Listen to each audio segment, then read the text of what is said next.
찬양해 주 사랑 기뻐 말로 다 못하네 주 와서 가며 길을 만드시네.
할렐루야.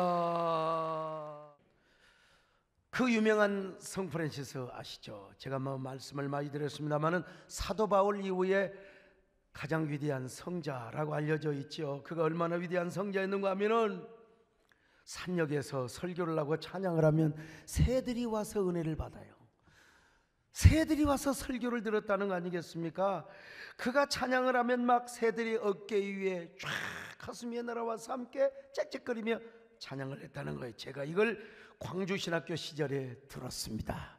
그리고 저도 무등산에 올라가서 그냥 하지 않고 3일 동안 금식을 했어요. 그리고 이제 조심히 두 팔을 벌리며 그 무등산 제일기도원에 그 바위 위에 탁 서가지고 여러분 내가 찬양을 불렀다는 거 아니겠습니까? 주 하나님 지으신 모든 세계 내 마음속 그리워볼 때, 이때까지 여러분 제가 눈을 딱 감고 했어요. 두 팔을 벌리고 주님의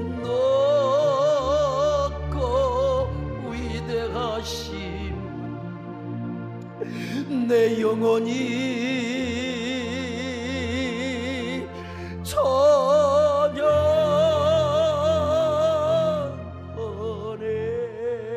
찬양하네.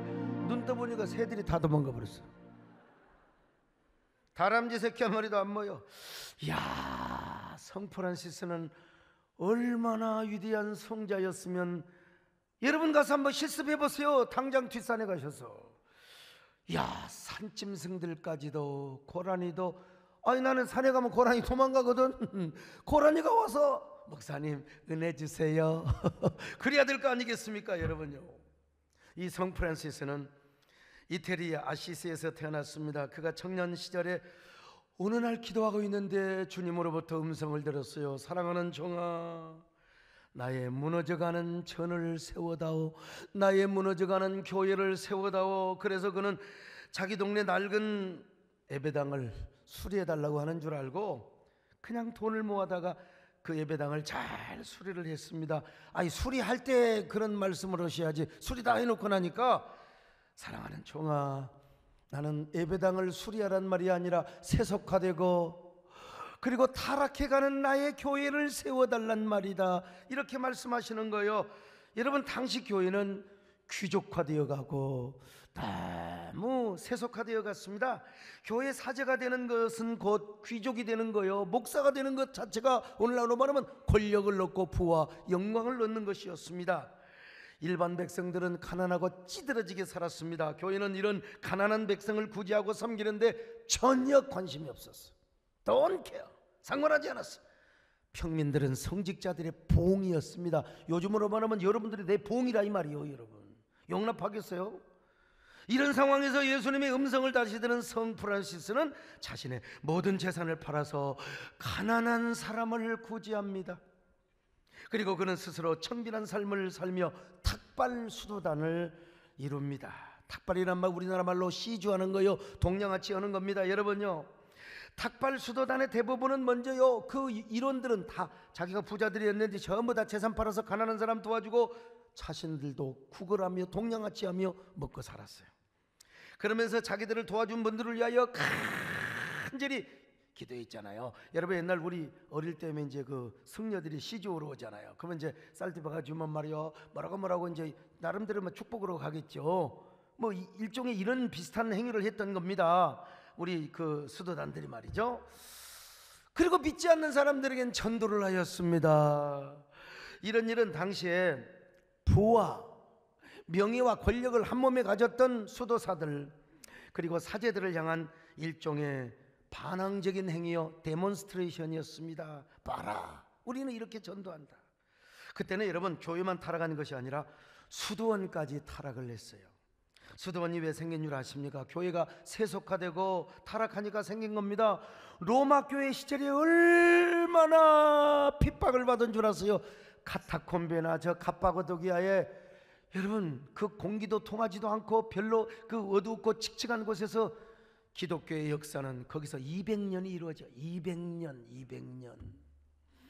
200년 동안 여러분, 갑바도기아 저 동굴의 카타콤베, 로마의 카타콤베에서 저런 동네에서 세상에 200년을 살았어요. 순수한 믿음, 오로지 성경적인 신앙을 지킨다고 말이죠.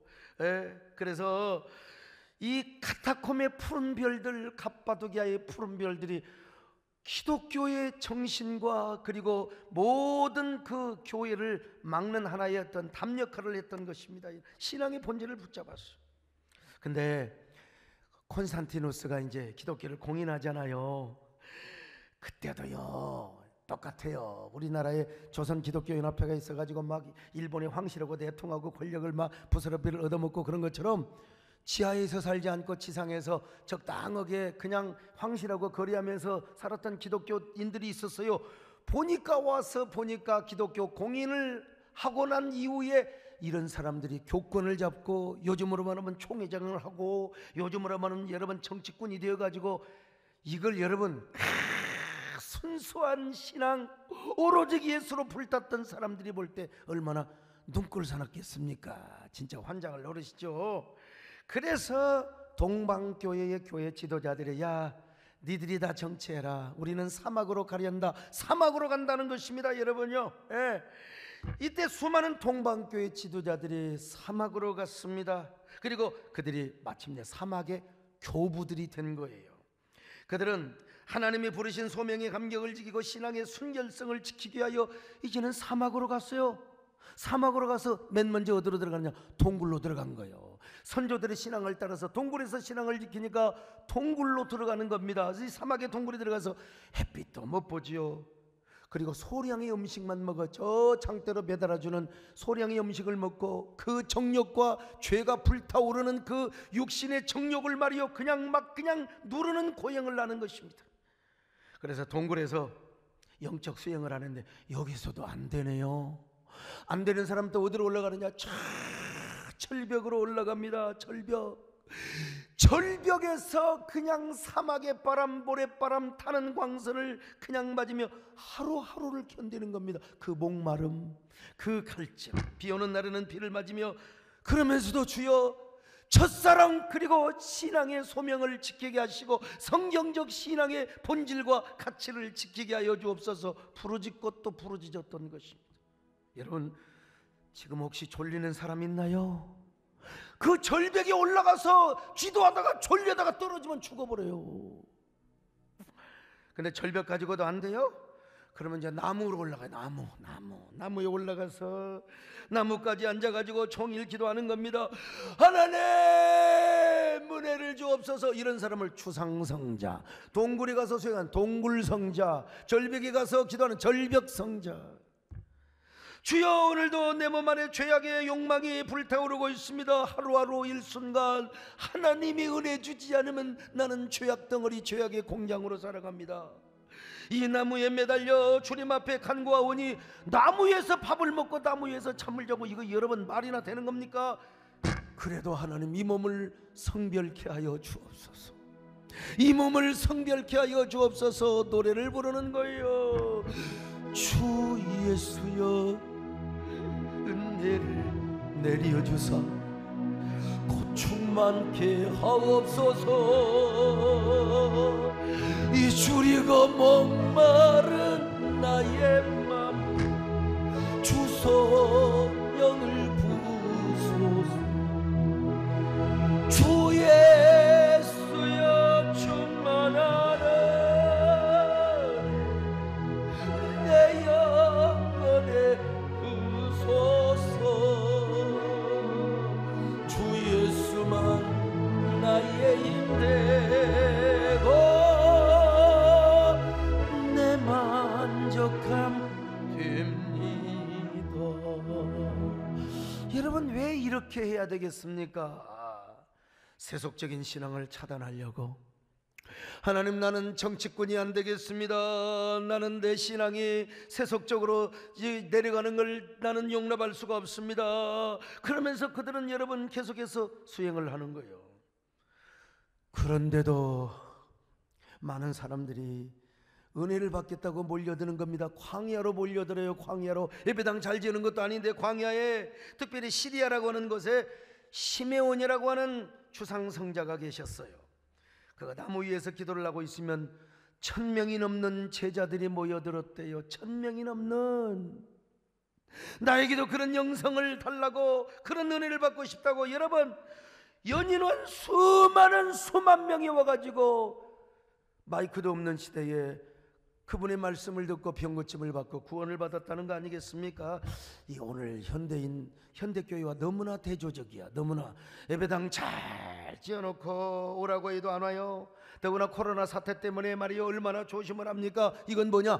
현대교회 영성 때문이 아니겠는가? 영성. 동방교회 지도자들이 사막으로 갔다면 서방교회 지도자들은 산으로 갔어요.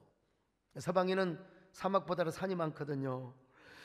그들은 산속으로 들어가서 수도원을 세웠습니다. 그곳에서 온갖 금욕과 고행을 하였습니다. 물론 우리 기독교는 고행의 종교가 아닙니다. 여러분, 금욕의 종교도 아닙니다. 우리 기독교는 은혜의 종교요, 보혈의 종교요, 십자가의 종교입니다. 그러나 여러분요, 아무리 십자가를 외치고 아무리 보혈을 외치고 복음을 외쳐도요, 우리 가슴 속에 신앙의 본질을 잃어버리면, 우리 속에 주님을 사랑하는 그 뜨거운 열정과 첫사랑의 진정성이 없어져 버리면요, 입만 나불거리는 거예요. 보혈 입으로, 십자가 입으로 하는 겁니다, 여러분. 그래서 우리는 결국 세속적인 신앙인이 될 수밖에 없는 거예요. 그러니까 사막의 교보들과 수도원의 수도사들은요, 신앙의 본질을 잃어버리지 않으려고 얼마나 고행을 하고 수행을 했는지 몰라요. 근데요, 참 사람의 정력은 얼마나 강한지, 이런 수도원도 타락을 해갑니다. 이런 동방교회, 나중에 이제 은수자들이 있는데, 이 동방교회 사막의 교보들의 신앙도 이제 해를 거듭하면서 제도화되기 시작하는 거예요. 하고 사람들에게 막 쇼맨십을 하려고 막 온몸을 상처를 내고 온몸을 막 그냥 그 가시와 쇠사슬을 묶고 다니면서 막 시위를 하고, 그 주님 앞에 해야 되는 거지 무슨 사람에게 인정받고 존경받으려고 타락하기 시작하는 거예요. 특별히 여러분, 서방 교회 수도원들이 어떻게 타락한 줄 아세요? 이 서방 수도원은요, 자 높은 산에다가 성벽으로 그냥 지어놨어요. 그러니까 어지간한 도둑놈들이 오지를 못해.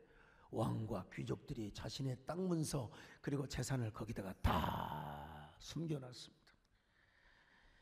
그러니까 수도사들은 온갖 부와 명예와 권력을 누리는 거예요. 온갖 귀족들, 권력자들 다 자기 손안에 있지 않습니까? 그러니까 수도원이 세속화될 수밖에 없어요. 수도원은 서민들과 고립되어 있어 그 수도사들은 부자 신도들에게만 돈을 받고, 여러분 평민들은 수도원에 갈 수도 없어요. 오늘날은 뭐 예배당에도 함부로 들어올 수 없어요. 여러분 우리 가난한 성도들 아무나 들어온 게 얼마나 감사해요. 못 들어와요. 그뿐입니까? 수도원 안에서는요 온갖 부패한 일들이 얼마나 많이 일어났는지 몰라요. 이 종교개혁 이전의 일입니다마는 오죽하면 신부와 그리고 수녀가 불륜을 저지르고 낳은 아이들 때문에 고아원이 생긴 거예요. 고아원의 역사가 거기서 있는 거예요. 이런 수도원의 세속화는 타락에 대한 이런 반항, 이런 수도원에 대한 이 세속화와 타락에 대한 반항으로 성 프란시스가 뭘 만들었어요? 바로 프란치스코 탁발 수도단을 만들었습니다. 그들은 재산을 갖지 않고 청빈을 중요시했습니다. 구걸을 하고 다니면서 전도를 하는 것입니다. 한 곳에 머물지 않고 오늘은 이곳 내일은 저곳 다니면서 병든 사람 가서 기도해주고 가난한 사람 돌보면서 그리고 영혼들에게 복음을 전하였습니다. 오늘날로 말하면 노방전도 다닌 거예요. 지금 문화가 좀 달라서 그렇죠. 당신은 다 기독교 국가예요. 그러나 기독교 국가지만 예수를 믿어야지. 사람들이 타락해가지고 예수를 영접해야지요. 그러니까 노방전도, 시장전도, 광장전도를 하고 다니는 겁니다. 말로만 전도하는 게 아니라 여러분 노래를 부르며 전도를 하고 다녔어요. 요즘으로 말하면 이런 전도를 하는 거죠. 이런 노래 부르는 거예요. 당신은 지금 어디로 가나요? 발걸음 무겁게 이 세상 어디 쉴곳 있나요? 머물고 있나요? 예수 안에는 안심이 평안이 넘쳐요. 십자가 모여 믿는 자마다 구원을 아멘. 예수 믿으세요. 예수 믿으세요. 예수 믿으세요. 예수 믿으세요. 주를 믿는 자 영원한 생명 얻네. 하나님 나라 그의 것이라. 어서 예수 믿으세요. 어서 예수 믿으세요.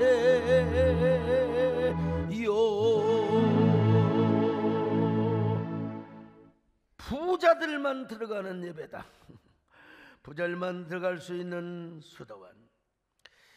평신도들은 아니 가난하고 힘없는 사람들은 봉이었어. 봉.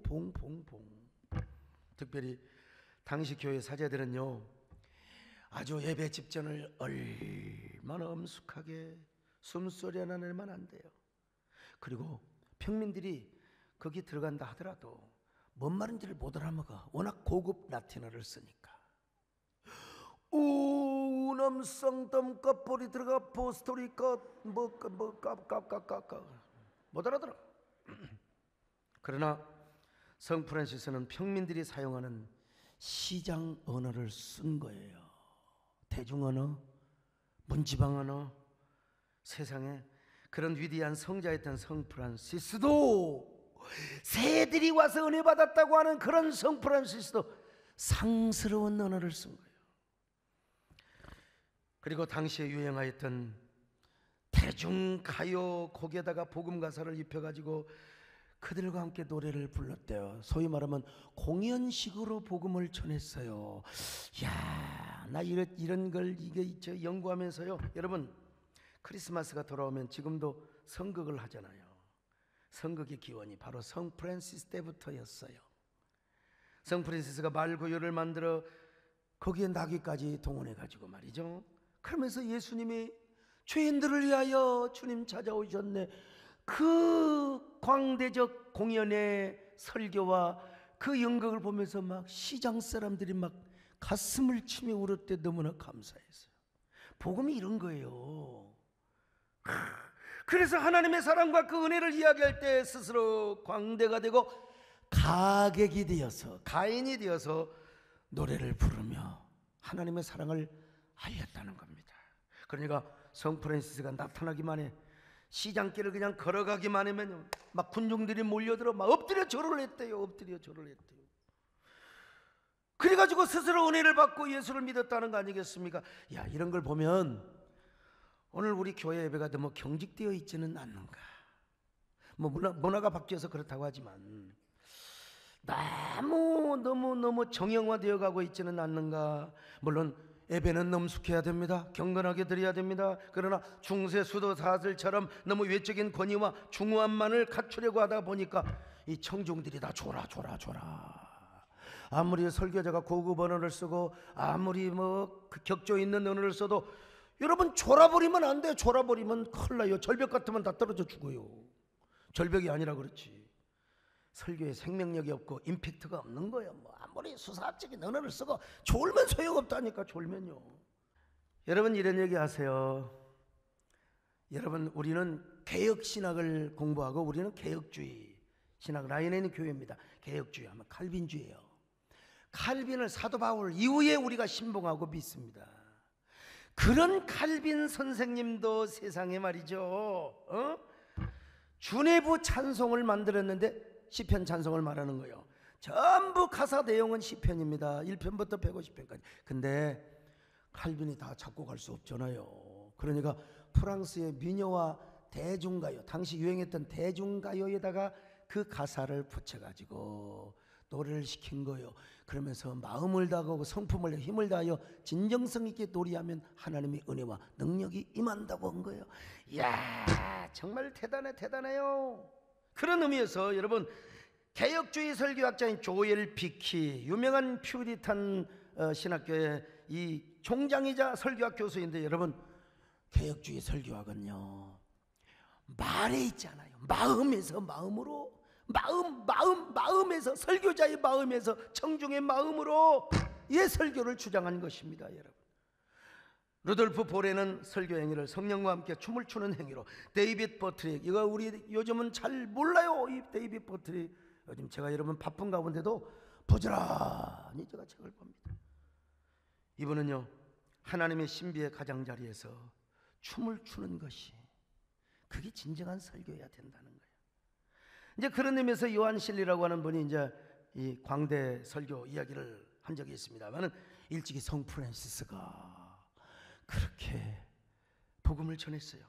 그런 천하의 성자도 평민들에게 복음을 전할 때 이런 공연식의, 극장식의 복음을 전했던 겁니다. 그렇게 해서 그들의 영혼을 구원하고 그들로 하여금 살아있는 예배를 드리게 해준 것입니다. 이렇게 해서 성 프란시스가 뭐예요? 바로 교회를 세웠던 거예요. 당시에 쓰러져가는 교회를. 그래서 지오토라는 화가는 당시 성 프란시스 교회가 교회를 세우고 살리는 그 모습을 이렇게 표현했어요. 옛날에 교회가 얼마나 화려했습니까? 저 교회가 지금 끼우뚱하잖아. 그걸 지금 성 프란시스가 저가 지금 막 무너지지 않게, 이게 상징성 있는 그림인데요, 기우뚱거리는 건물을 프란시스가 혼자 버티고 저렇게 세우려고 몸부림치고 있지 않습니까? 오늘 이 시대 하나님이 이런 사람을 찾고 있다는 사실을 아셔야 됩니다. 요즘 왜 이렇게 교회를 파괴하는 사람들, 파괴된 사나이들, 파괴된 아줌마들, 왜 이렇게 교회를 무너뜨리려고 하는 사람이 많은지 모르겠어요. 교회를 못 무너뜨려서 막 안달부달인 사람들 많아요. 교회가 무너진 것을 또 그렇게 좋아가지고 그렇게 박수치는 사람도 많아요. 대부분 다 교회를 공격할 때 윤리적으로 공격합니다. 너무 윤리 강조하지 마세요.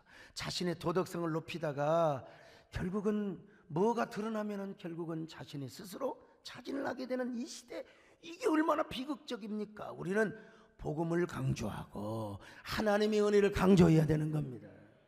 근데 윤리적인 사람은 자신의 도덕성과 윤리성을 가지고 막 교회를 개혁한다고 공격을 하는데, 프란시스는 그렇게 하지 않았어요.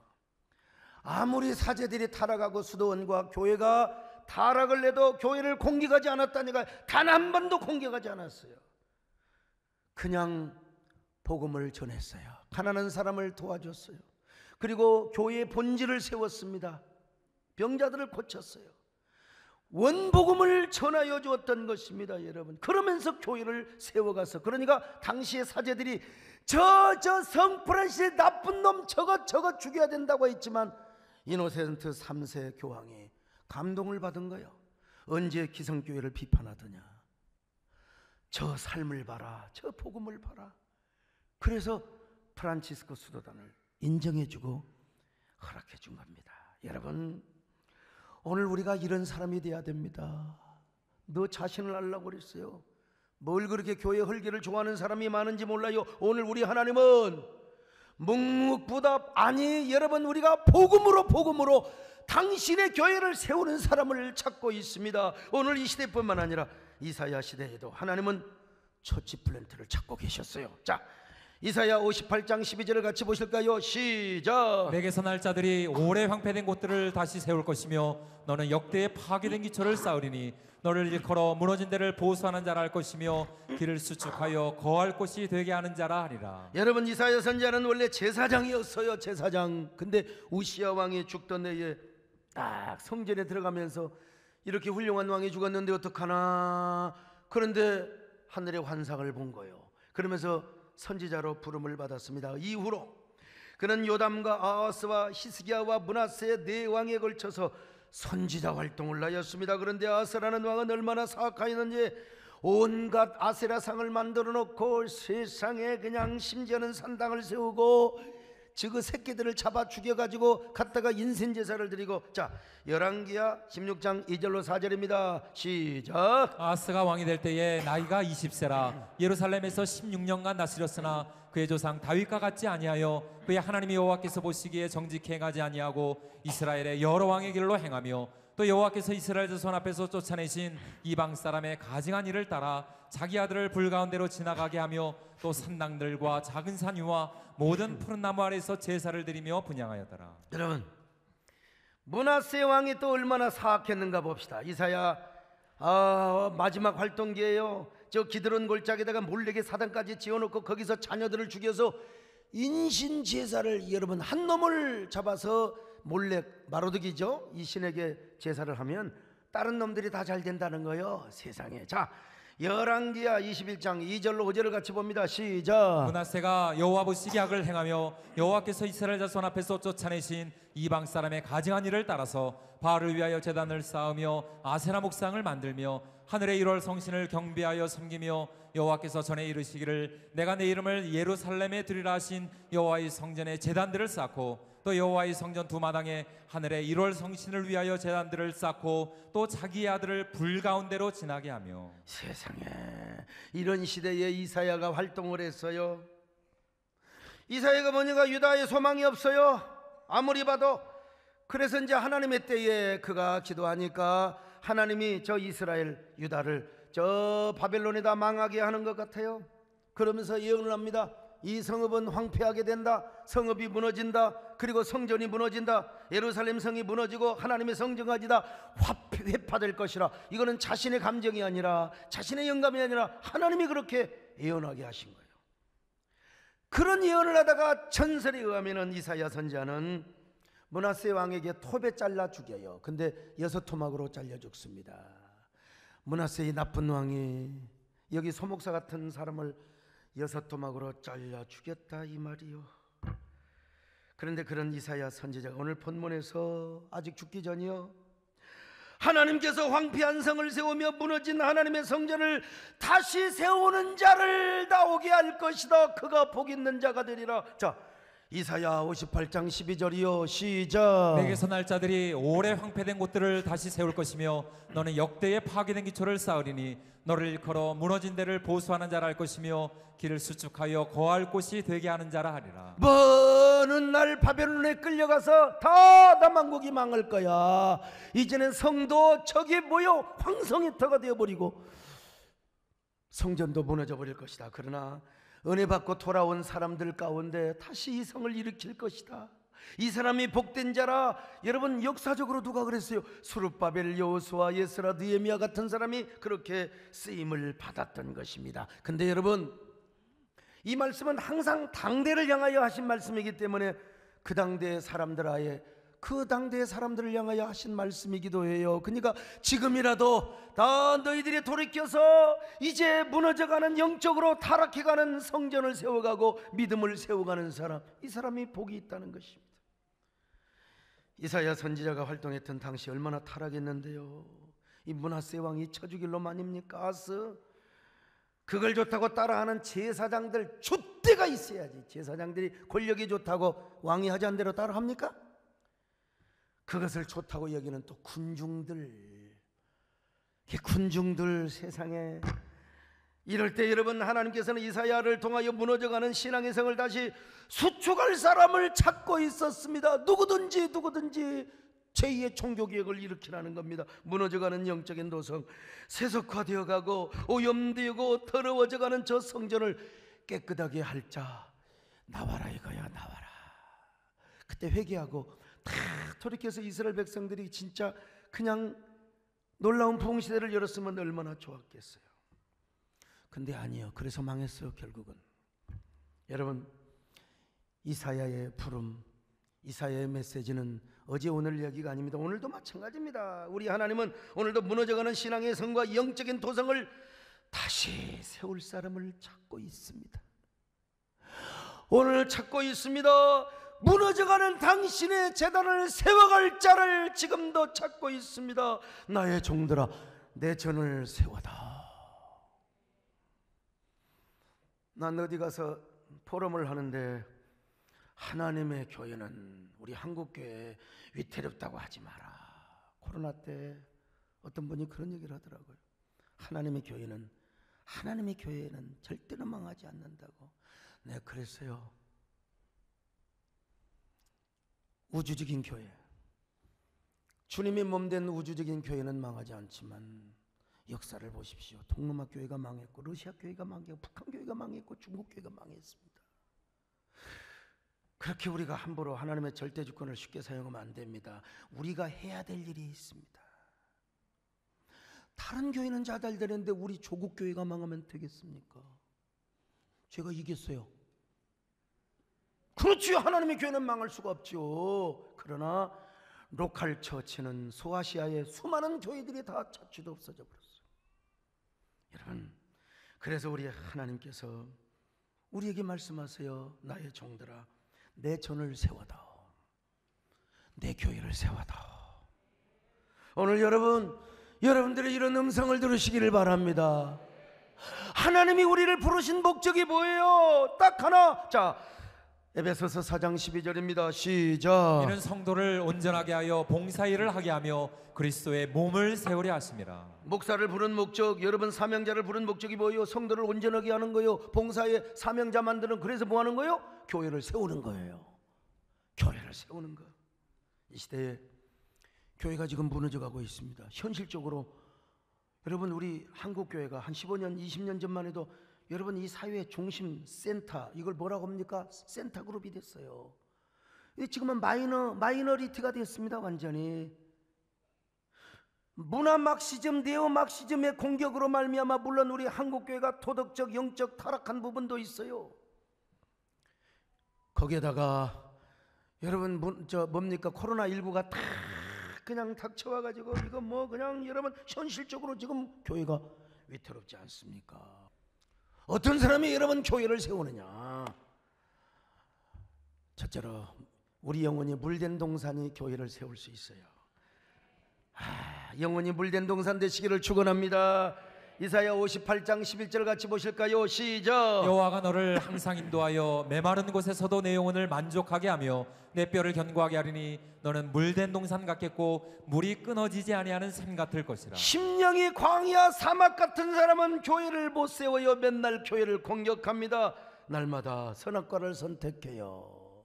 근데 맨날 이런 사람은 교회를 CCBB로 그냥 공격하고 그냥 내면이 황폐하니까 황무하니까 어쩔 수가 없어요. 그러나 언제나 우리 영혼에 만족이 있고 기쁨이 있고, 저 여호와의 동산, 에덴 동산처럼 물된 동산, 왜 그런 줄 아세요? 은혜 받아야 돼요. 이 사람은 말씀에 순종하는 사람입니다. 말씀을 잘 받는 사람입니다. 말씀에 순종을 하니까 여러분, 우리 안에 뭐요? 그냥 하나님의 은혜의 복락의 강수가 막 철철 흘러넘치는 거예요. 이런 사람은 어떻게 교회를 까부서요? 교회를 세우지요. 예배를 세우고 그냥 교회가 무너져가는 모습을 보면 막 가슴이, 그렇게 하나님의 교회는 망하지 않는다, 맞아요. 그러나 우리가 해야 될 일을 해야지요. 현실적으로 무너져가고 있는데 이걸 보면 의협심이 차고 그냥 우리 안에 억울하고 분한 마음이 생겨야지요. 이런 사람 항상 생명나무 선택한 사람입니다. 영혼의 뼈가 견고하고 그에 되면은 에덴 동산에 물된 동산이 되는 거예요. 그러니까 예배를 세우죠. 교회를 세우죠. 여러분, 언제나 말씀에 순종하시기를 축원합니다. 생명나무를 선택하시길 바랍니다. 여러분의 영혼이 물된 동산이 되시기를 바랍니다. 교회를 세우시기를 바랍니다. 나의 생명이신 당신은 나의 생명나무,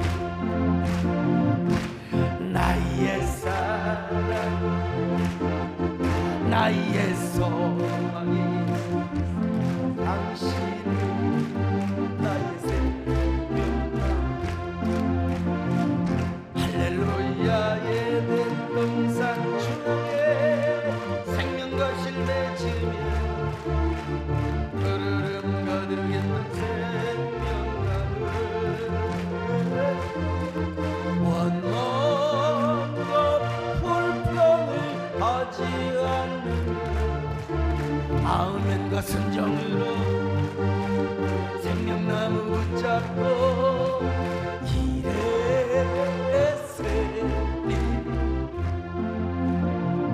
여러분 마음속에 막 기쁨이 넘치시기를 축원합니다. 두 번째, 예배를 사모하는 사람입니다.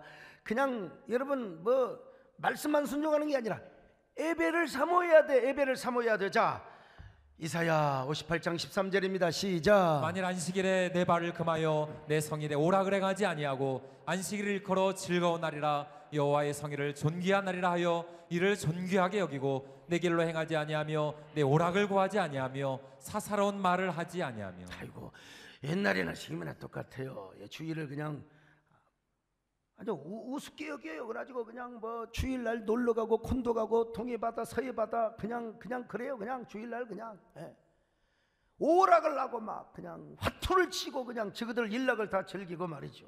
이게 우리말로 말하면 예배를 존중히 여기지 않아요. 주일 성수를 우습게 하라.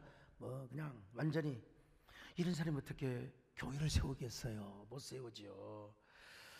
오늘 제단을 수축하고 당신의 몸된 교회를 세울 수 있는 사람은 예배를 사모하는 사람입니다. 주일을 존중히 여기는 사람입니다. 주일이 어떤 날입니까? 거룩한 성일이요, 예배를 드리는 날입니다. 하나님 기쁘시게 하는 날이에요. 그러니까 주일이 되면요, 우리가 오늘 이렇게 모이지 않습니까? 여러분, 일주일 내내요, 오늘 온라인 예배를 드리는 여러분도 마찬가지입니다. 오늘 지금 제가 보니까 한 4천여 명이 함께 지금 온라인 예배 참여하고 있는데요. 그러니까 지금 수많은 분들이 지금 온라인으로 함께 예배 드리고 있는데, 여러분들도 교회 못 오시지만 교회 못 와도 주일은 기다려야 돼요.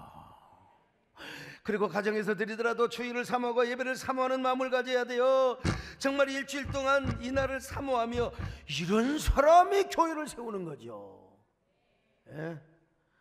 여러분, 예배를 사모하시기 바랍니다.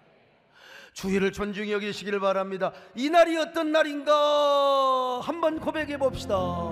이날 주의 지으신 주의 날이세, 기뻐하고 즐거워하세, 주의 날이세,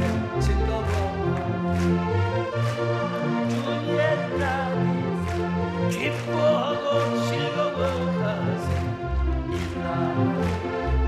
날은 주의 날, 이 날은 아멘입니다. 할렐루야. 이런 사람에게 하나님이 어떤 복을 주시느냐? 자, 이사야 58장 14절 하나님의 보상과 축복입니다. 시작. 내가 여호와 안에서 즐거움을 얻을 것이라. 내가 너를 땅의 높은 곳에 올리고 내 조상 야곱의 기업으로 기르리라. 여호와의 입의 말씀이니라. 먼저 여호와의 신령한 즐거움을 주신다는 것입니다. 이 기쁨은 땅의 기쁨이 아니에요. 평화로다.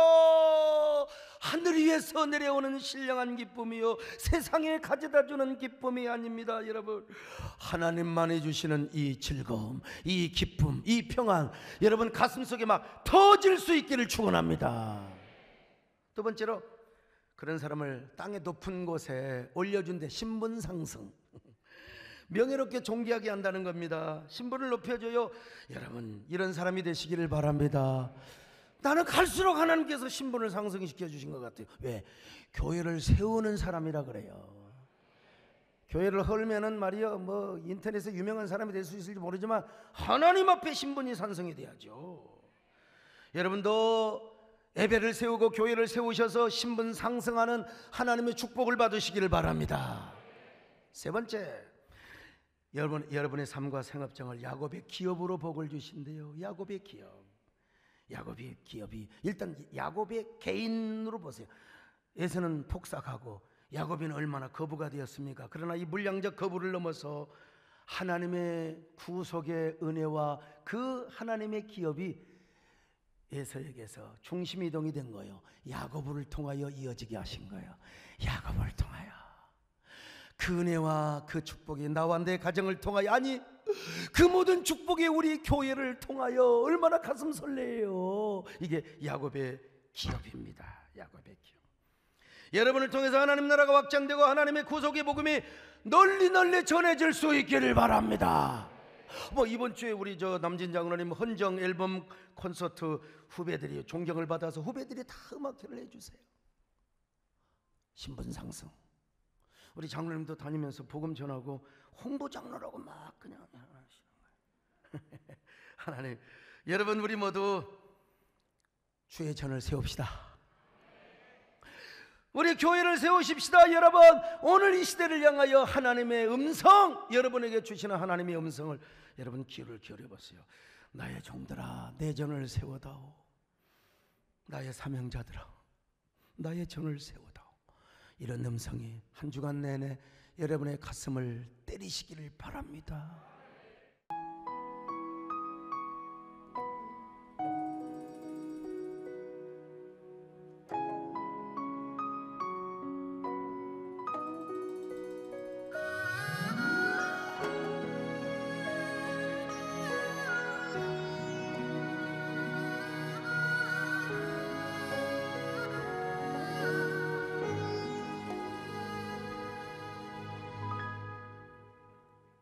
주님이 홀로 가시니 나도 따라가오.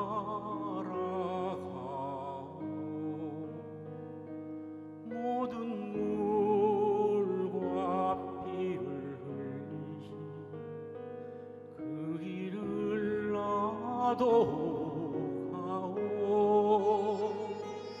험한 산도 바다 끝이라도 나는 괜찮소.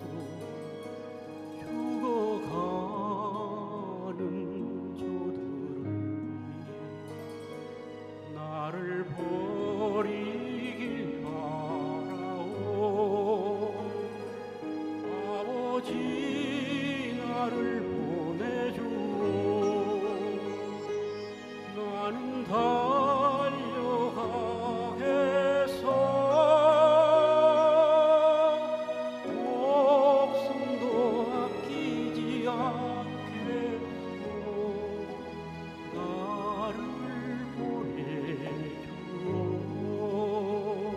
세상이 나를 미워해도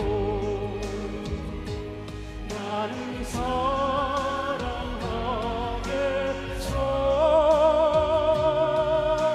세상을 구원한 십자가